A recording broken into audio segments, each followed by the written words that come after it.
Uma coisa é você estar preparado para ser morto por causa de Cristo. Outra coisa é você estar preparado para ser atormentado.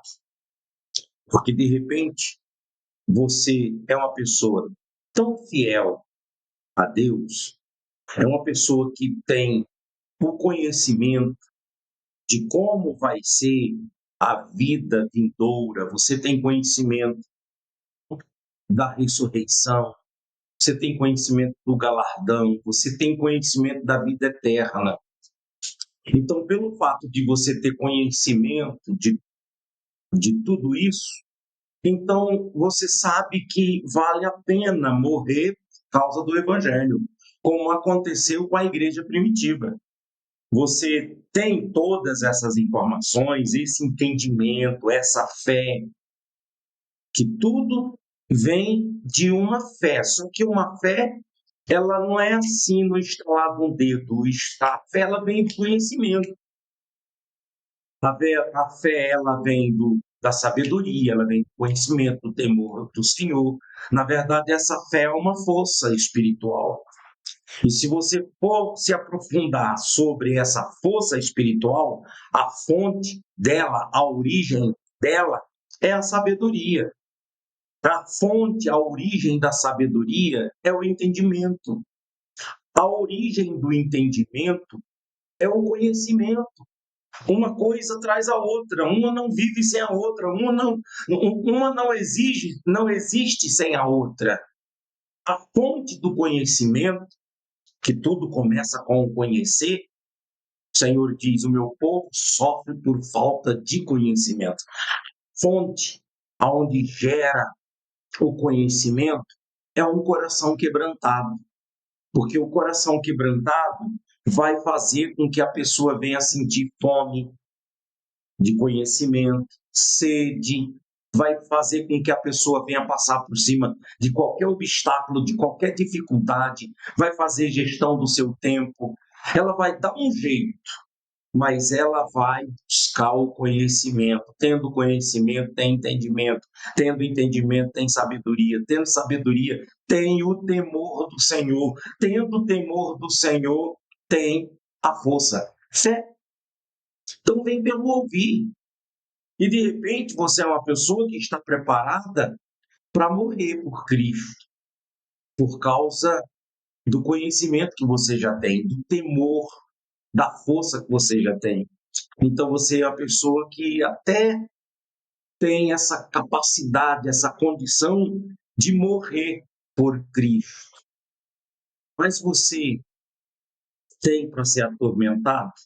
Porque uma coisa é a pessoa ser atormentada por Cristo, como está acontecendo nos países orientais, onde está acontecendo nos países onde predomina o extremismo dos muçulmanos, o extremismo dos islâmicos, que são religiões monoteístas extremistas.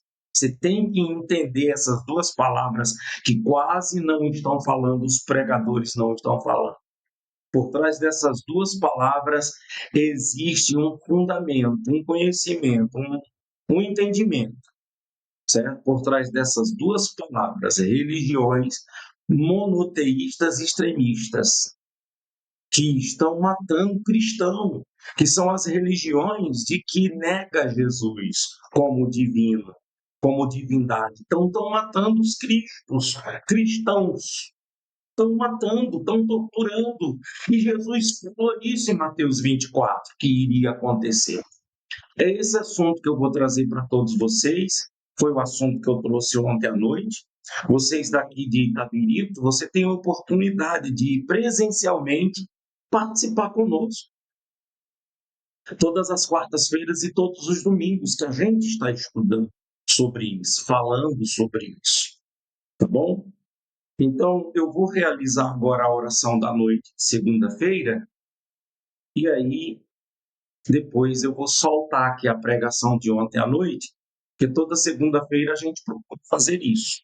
A gente está criando um hábito, né? Adaptando esse hábito da pregação de segunda-feira, de domingo, pegar toda a pregação e colocar aqui. E eu vou colocar aqui para vocês na íntegra, tá bom?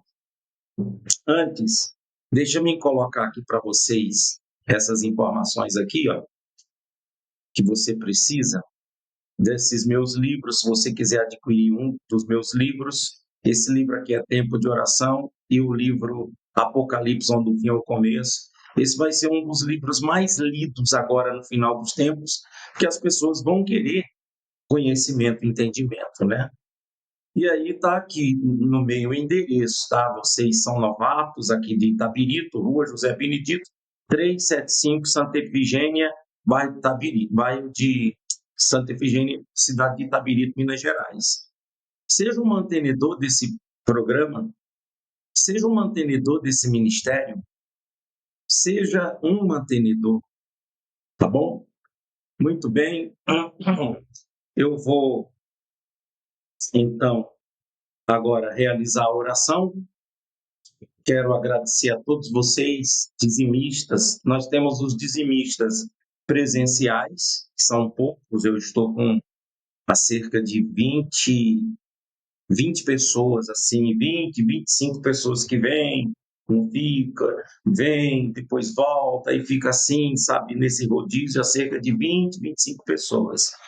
E dessas aí, poucas são dizimistas, são fiéis. E como eu não vou forçar a barra, não vou, sabe, ficar errando os mesmos erros que eu errei a vida toda, deixa o Espírito Santo trabalhar. Deus está abençoando o trabalho. Todo final do mês eu estou pagando as contas. Também não posso aumentar despesas, né? Não posso investir mais, porque tudo dentro do limite. Né? À medida que for crescendo, a gente vai fazendo mais investimento, como programa de rádio e outras coisas, tá bom? Vamos orar então, vamos falar com Deus. Nós já estamos com 7 minutos de transmissão. Toda segunda-feira, então você já se prepare, então, porque a gente vai estar trazendo para todos vocês, de uma forma resumida, o culto de domingo à noite, tá? Vamos orar então. Feche os seus olhos se você pode, vocês que estão agora na noite de segunda-feira. Se você não pode, fica à vontade, ora depois, mas feche os seus olhos. Nosso Deus e Pai, Deus Todo-Poderoso, em nome de Jesus, neste momento nós estamos na noite de segunda-feira e eu quero abençoar essa noite na minha vida e na vida desses irmãos, desses amigos que estão aqui no canal É Tempo de Oração. A gente tem várias pessoas já inscritas, mas não são todas que assistem, não são todas que ouvem, não são todas que interagem. Eu quero pedir ao Senhor que o Senhor abençoe essas pessoas que estão inscritas. Quero pedir ao Senhor que o Senhor abençoe, Pai, essas pessoas que estão aqui dentro desse canal. São quase 15 mil pessoas que já estão inscritas e eu oro por elas. Me sinto com essa obrigação de orar por elas. Essas pessoas estão abrindo esse link, não se inscreveram, mas estão abrindo. Eu as incluo nesta oração, ela e sua família. Visita ela, Pai, agora, esse momento. Talvez ela nem está assistindo no momento em que nós estamos no ar, agora na transmissão, mas ela abriu um outro horário, ela abriu esse link. Visita ela, Pai. Toca nela agora, Deus. O Senhor sabe da necessidade dela. O Senhor sabe do choro dela. Por que que ela se lamenta, por que que ela reclama, aonde dói, o Senhor sabe. Talvez ninguém sabe aonde ela sofre na pele, mas ela sabe.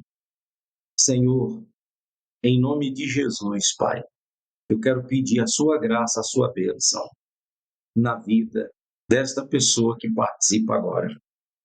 Em nome de Jesus, Senhor, visita ela agora. Visita seu casamento.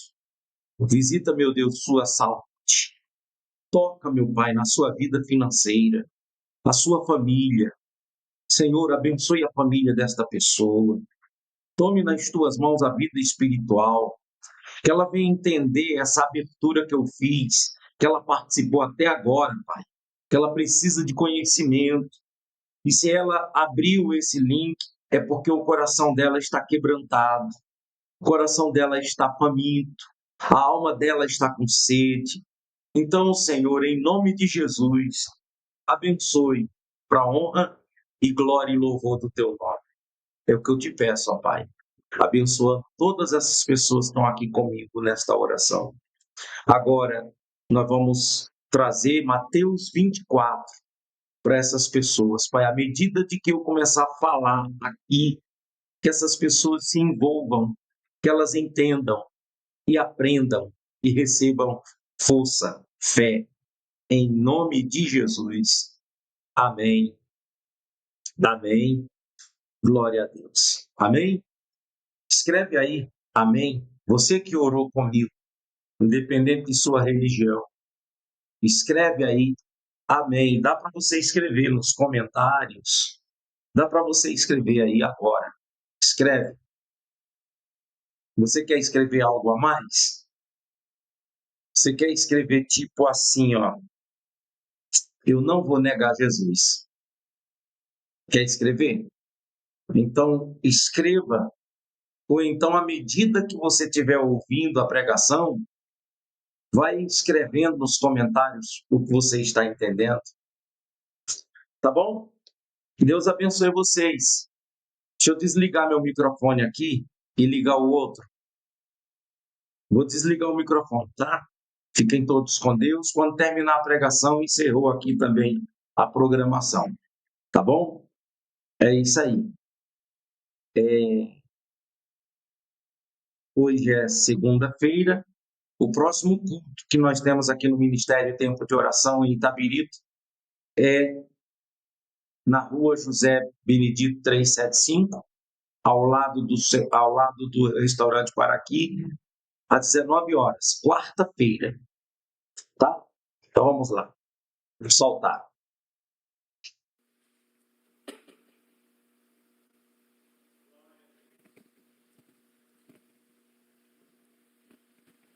Mateus 24, versículo 9. Esse vai ser o tema dessa palavra, dessa pregação.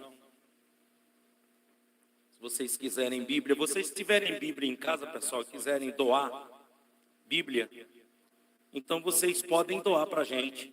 Até vocês que estão em casa, aí, se quiserem mandar pelo correio, você que tem Bíblia em casa, você pode mandar para Rua José Benedito 375, no bairro Santa Efigênia, aqui em Itabirito. Pelo canal você pega direitinho o endereço, né? Então, vocês que têm Bíblia em casa, então, só adianta ali, o Diego, por favor, que está atrasado, né? As imagens ali, o retorno, por favor. Porque esse trabalho que nós estamos começando, pessoal, é um trabalho assim, totalmente diferente. Deus está levantando esse ministério, acho que é isso aqui, é o retorno, né? Esse ministério, Deus ele está levantando para a gente fazer um trabalho diferente. Vocês que são os primeiros a chegarem, os que já vêm lá da casinha, aí vem para a garagem, da garagem quando for para a sede oficial, que Deus está preparando, não sei como, quando, nem como, não, e se Ele não preparar nada aqui, eu já estou feliz. Então, o que acontece? Esse ministério que Deus está levantando, ele é um ministério para quebrar os tabus religiosos. Essas doutrinas religiosas, sabe? Tem uma pessoa de que, não somente uma, vou dar o exemplo de uma pessoa, mas tem várias, no decorrer de todo o meu ministério, várias pessoas que eu atendi com esse problema de roupa, de vestes. porque pegam versículos isolados para dizer que tem que andar de terno, pegam versículos isolados para dizer que a mulher não pode usar calça comprida, pegam versículos isolados para poder, enfim, a doutrina. Quando que, se você for pesquisar com profundidade, você vai ver de que aquela doutrina era para aquele tempo e para aquele lugar, e para aquela cultura, para aquela antropologia, não para os dias nossos de hoje. Eu prefiro a minha esposa vestida de calça comprida do que de saia. 1000 vezes. 1000 vezes. Pode vir vento, pode vir criança puxar, alguma coisa acontecer, uma consequência, um momento inesperado, imprevisto. Está bem vestida, olha. Qual o problema?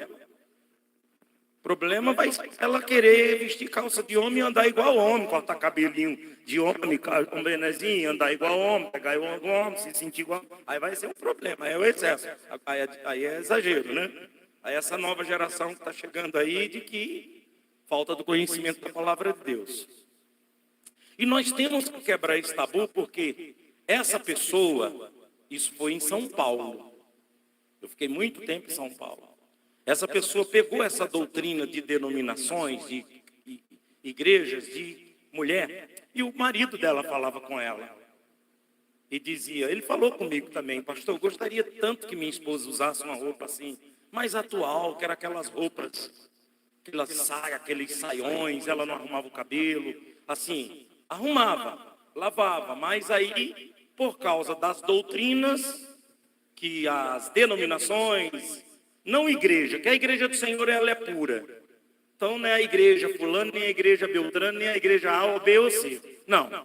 Todas essas denominações têm pessoas de Deus, são pessoas. Agora, existem as doutrinas, os costumes, maus hábitos, existe.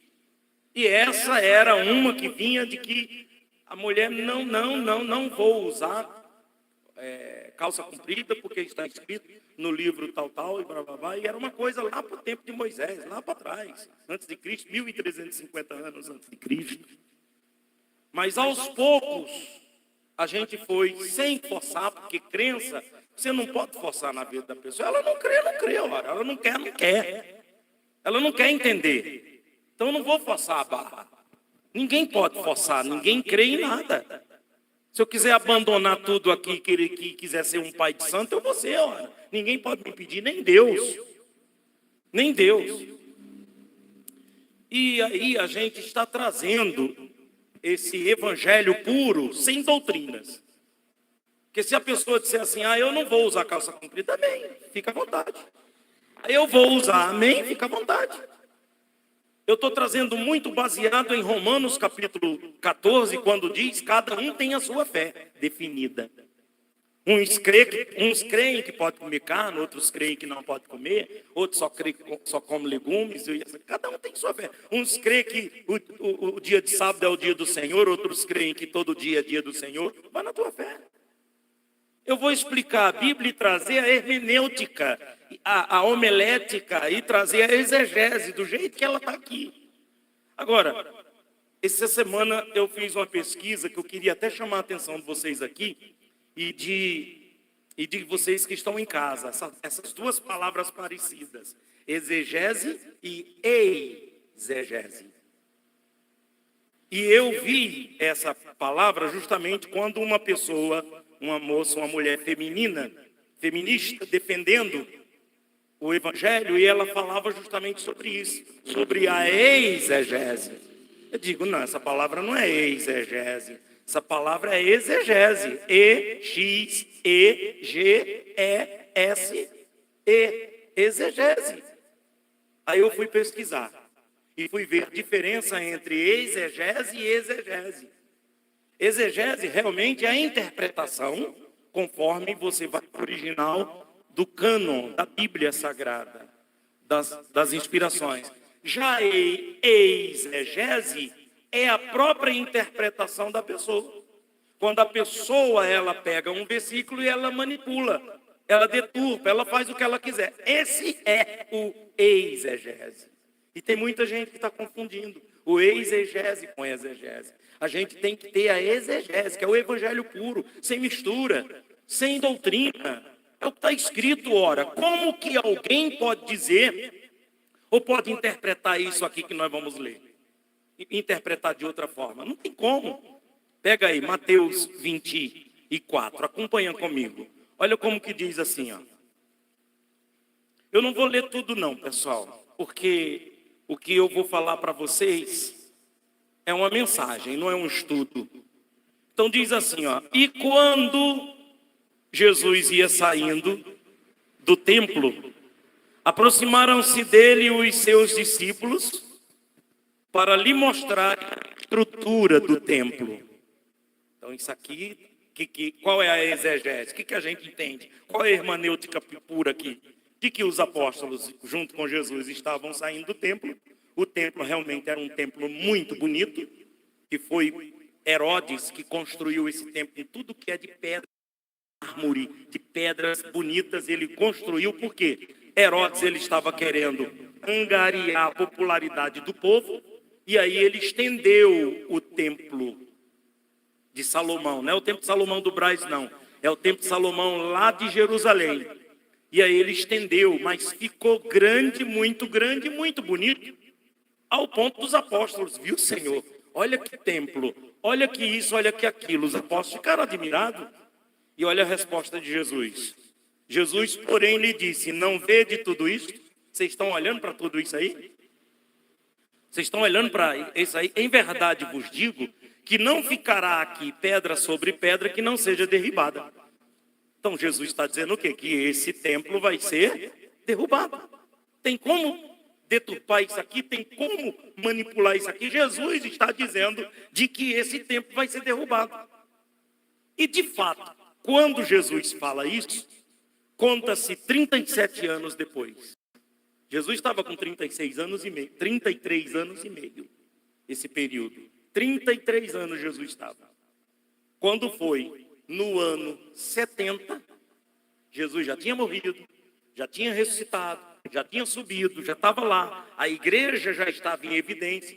No ano 70, 37 anos certinho, o muro, o templo é destruído. Caiu por terra. Se cumpriu essa profecia do Senhor. Está destruído lá até hoje. Ninguém mais construiu o templo. Está lá, destruído. Então, tem como deturpar isso aqui? Não tem. Aí vem para o versículo 3, dizendo assim: e estando assentado no Monte das Oliveiras, chegaram-se a ele os seus discípulos em particular, dizendo: dize-nos, quando serão estas coisas? E que sinal haverá da tua vinda e do fim do mundo? Então aqui ele fez 3 perguntas nesse versículo. Atenta para essas perguntas. Ele diz assim, ó, chegando lá no Monte das Oliveiras, quando chegaram lá, se sentaram num momento particular, eles chegam, os apóstolos chegam para Jesus, ficaram pensando naquilo que Jesus falou, dizendo que ia ser destruído. Então ele chega: Senhor, me diz quando que vão acontecer essas coisas? Quer dizer, que coisas? De que o templo vai ser destruído. O sinal, que sinal haverá da tua vinda? O sinal da tua vinda e o final do mundo, o final dos tempos. Então fez 3 perguntas. Aí Jesus respondendo-lhe, aí começa a resposta que vem se estendendo. E Jesus diz, respondendo: acautelai-vos que ninguém vos engane. Isso significa dizer de que antes de Jesus ser morto, o diabo vinha trazendo culpas, com condenação por causa do pecado, pelo fato de Adão ter pecado e toda a sua descendência ter vindo pecando.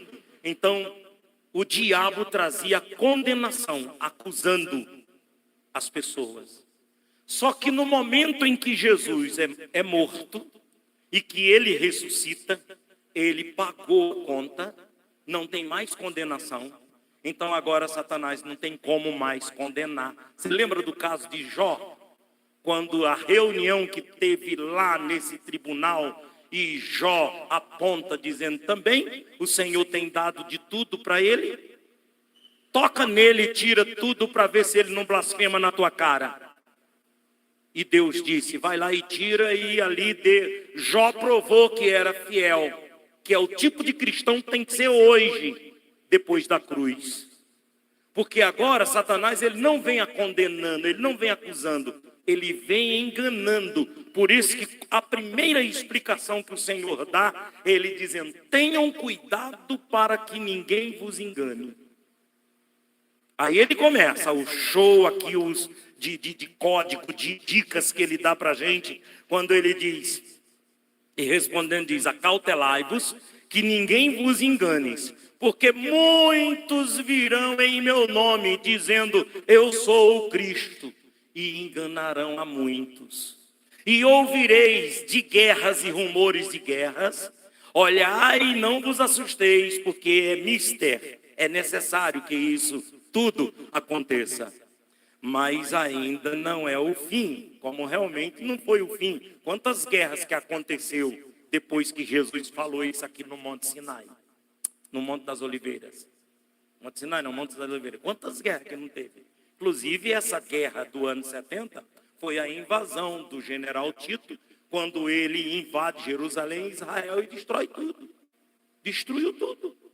Quantas guerras aí, cada império que tinha, era guerra, e guerras e rumores de guerras. Nós estamos em 2025 e até hoje a gente ouve de rumores e rumores de guerra, mas ainda não é o fim.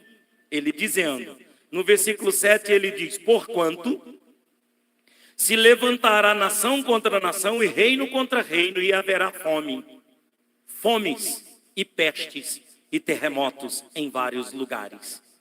Mas todas estas coisas são o princípio das dores.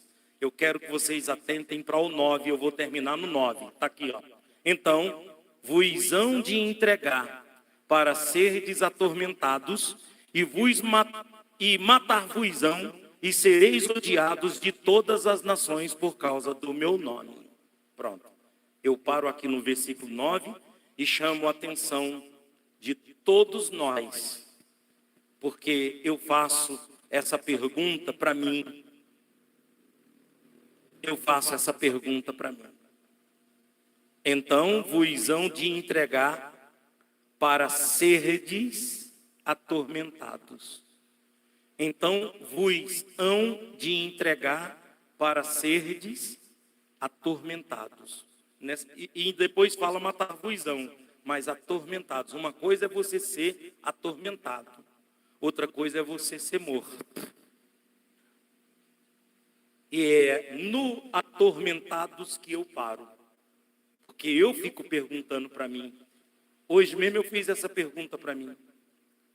Olhando no espelho, eu olhei nos meus olhos e eu disse, Genival, Lira, você está preparado para ser atormentado por causa do nome de Cristo? E eu respondi com toda sinceridade, não. Não estou. Mas eu quero estar. Igualzinho às 5 virgens que eram prudentes, e elas levaram consigo azeite de reserva, porque o azeite que elas carregavam não era o suficiente. Eu quero estar com essas reservas, eu quero estar preparado. Porque, pessoal, lá na Nigéria, agora, estão perseguindo os cristãos. Lá em Somália estão perseguindo os cristãos. Lá no Irã estão perseguindo os cristãos. Eu posso trazer a lista aqui dos países onde o Islã está predominando, o muçulmano está predominando, e eles estão atormentando, não é matando não, é atormentando os cristãos. É triste, é muito triste você ver uma pessoa, ela sendo degolada aos poucos, a tortura psicológica que fica lá amarrada, algemada, que não dá água ou não dá comida e a pessoa fica ali atormentada. E se fosse por uma outra causa, está fazendo isso por causa de um crime, por causa de uma vingança, não, é por causa de Jesus. É porque essa pessoa não quer negar Jesus. As pessoas estão dizendo isso lá pelos os países orientais, ô Genesi, lá nos países orientais. Estão atormentando esses cristãos, dizendo, se você negar Jesus, a gente vai lhe dar de tudo. Você vai ter casa, comida, carro, gasolina, mantimento, tudo. Se você negar Jesus. Mas a pessoa dizer não para esse governo, dizer não para esse poder, e dizer não. Mas rapaz, ó, você vai ser torturado, você vai ser atormentado. Ele disse, eu sei que eu vou ser atormentado, está escrito que eu vou ser atormentado. Nós não vamos te matar não, nós vamos te atormentar. Nós vamos deixar você gemer, chorar, para você se entregar. E ele dizer, não vou me entregar. Por Cristo eu não vou me entregar. Mas rapaz, você está louco, você está trocando. E o cara dizer que conhece a palavra, ele dizia assim, de todo jeito eu vou morrer. De todo jeito eu vou morrer. Essa primeira morte, a morte física, nós vamos morrer. Você vai morrer, eu vou morrer. Ah, mas você vai ser atormentado. Eu sei, mas vai chegar uma hora que eu não vou aguentar e eu vou morrer. Mas eu não vou negar Jesus.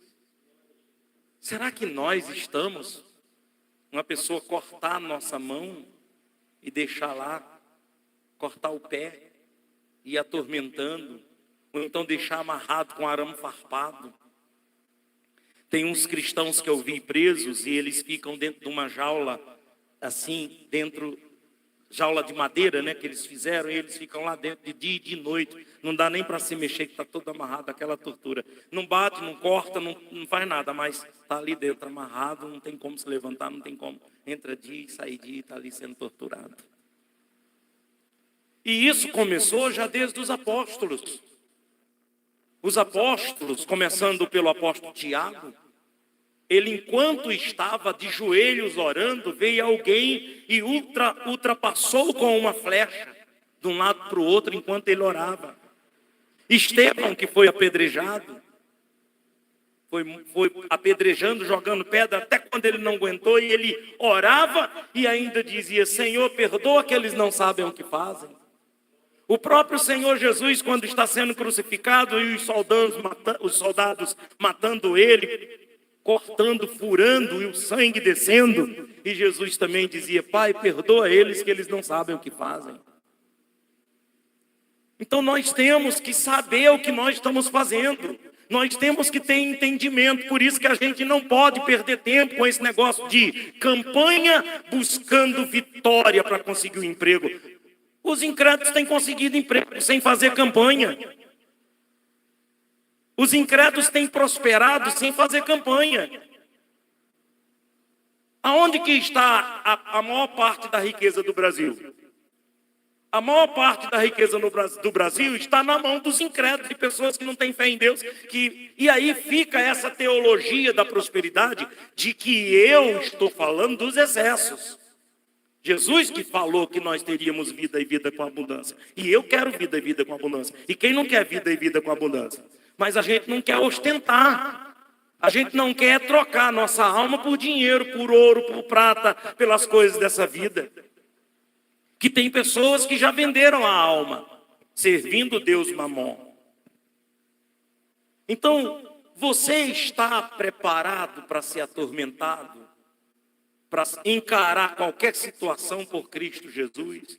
E o que a gente tem visto, infelizmente, é uma igreja fraca, um povo fraco, que qualquer coisinha, uma furadinha de um alfinete no dedo, eu não vou mais na igreja porque olha aqui, ó, fui furado aqui, não dá. Um negocinho de nada, só porque o pastor não deu bom dia, não deu boa tarde, o pastor não te viu não, ora, para de mimimi, crente mimimi. Só porque o pastor não falou comigo, ou só porque a obreira ou a esposa do pastor, alguma coisa assim, coisa boba. Porque mesmo que um pastor, você congrega em alguma denominação, ou vocês que congregam aqui, mesmo que chegasse eu, ou seja lá quem for, não vem mais na igreja não, você teria que usar a tua autoridade e dizer, quem é o senhor para falar assim comigo? Você é dono da igreja agora, é? Eu não vou sair, é aqui que é meu lugar, e eu não vou sair. Tem esse negócio não. Fulano não gostei porque fulano falou mal de mim. Problema dela. O problema da inveja não é quem foi invejado, é quem está invejando. O problema da fofoca não é para quem que está fazendo fofoca do nome da pessoa, é para quem está fofocando. É o veneno, quem está bebendo, é quem está falando mal dos outros, quem está cuidando da vida dos outros. Então você está preparado para ser atormentado, se for preciso, morto? Porque uma coisa é a pessoa dizer assim: não, eu vou dar um tiro na tua cabeça e você vai morrer.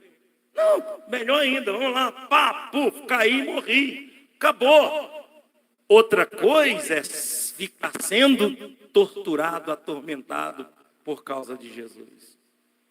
Depois você se olha para um espelho, lembra dessa palavra que eu estou trazendo para você? Olha para o espelho e fala teu nome e diz: Luciano, você está preparado? Diego, você está preparado? Vai falar, não vou falar o nome de todos, mas você está preparado? Pergunta para você mesmo, porque você vai ver que você não está preparado. E é aí aonde você tem que se preparar. E como se preparar, pastor Lira? Se preparar com o conhecimento bíblico, com a palavra de Deus, estudando, lendo a Bíblia. Porque esse povo da igreja primitiva, que fazia fila para morrer por Cristo, esse povo fazia fila para morrer. Eles não iam para morrer chorando, se lamentando: ai meu Deus, estou morrendo, eles vão me matar. Eles não iam se lamentando, não. Eles iam era cantando e glorificando a Deus, porque eles sabiam, eles tinham conhecimento de que eles iriam ressuscitar. Eles tinham conhecimento e têm conhecimento, e quem tem conhecimento sabe de que aqueles que morrerem por causa de Cristo, que forem decapitados, que forem martirizados por causa do nome de Cristo, vai ter um lugar especial na ressurreição.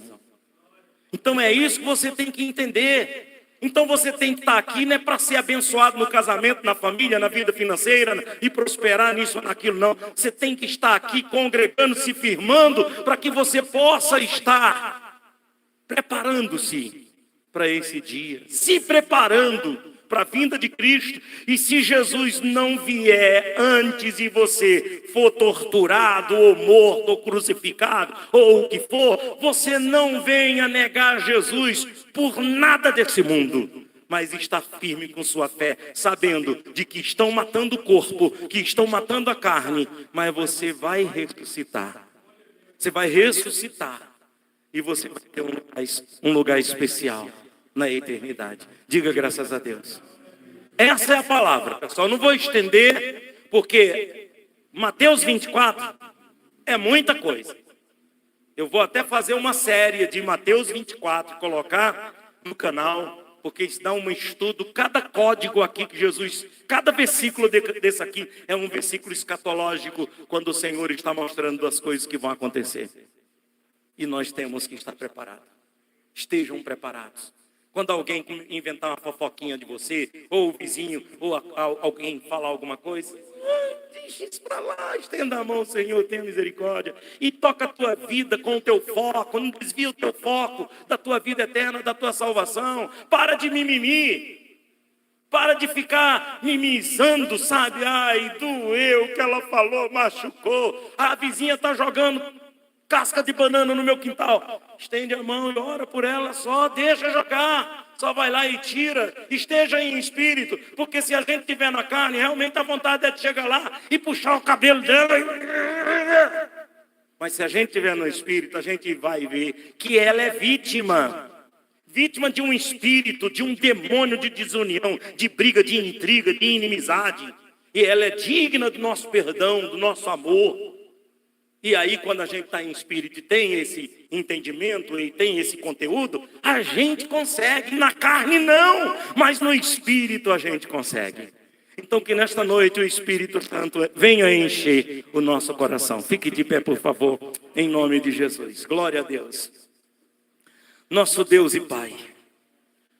Meu Deus, o Senhor está mostrando para nós, Pai, que nós não estamos preparados. Eu não estou preparado, Pai, para ser atormentado. Eu quero que o Senhor me prepare, Senhor. Me ensinando, me orientando, meu Senhor, para que eu esteja preparado, meu Deus. Porque as igrejas lá da Europa já se acabaram. Já não tem mais igreja Quase não tem igreja na Europa. Alguns cristãos que permaneceram estão lá se escondendo dos muçulmanos, se escondendo dos islâmicos, se escondendo dessas religiões monoteístas, dessas religiões extremistas, que negam Jesus e que não aceitam Jesus. E a gente que aceita Jesus, eles querem decapitar, eles querem atormentar, eles querem torturar. Senhor, nos ajude para que a gente esteja preparado, meu Deus. Dai-nos capacidade, Senhor, de nós carregarmos o Teu nome em qualquer circunstância, Senhor.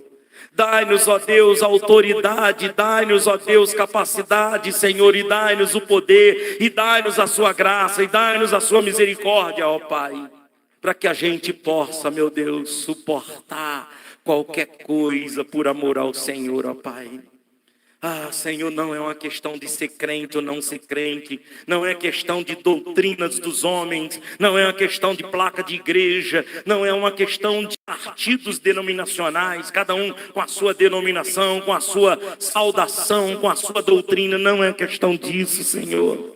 É uma questão de nós estarmos preparados, pois quantos estão no reteté da vida, quantos estão, meu Deus, nos altares e nas denominações por aí afora, mas na hora do vai ver, do vamos ver, na hora nega fogo, nega Jesus. Quantos que fazem igual Pedro, quando Pedro ele chega e diz, Senhor, eu irei contigo até a morte.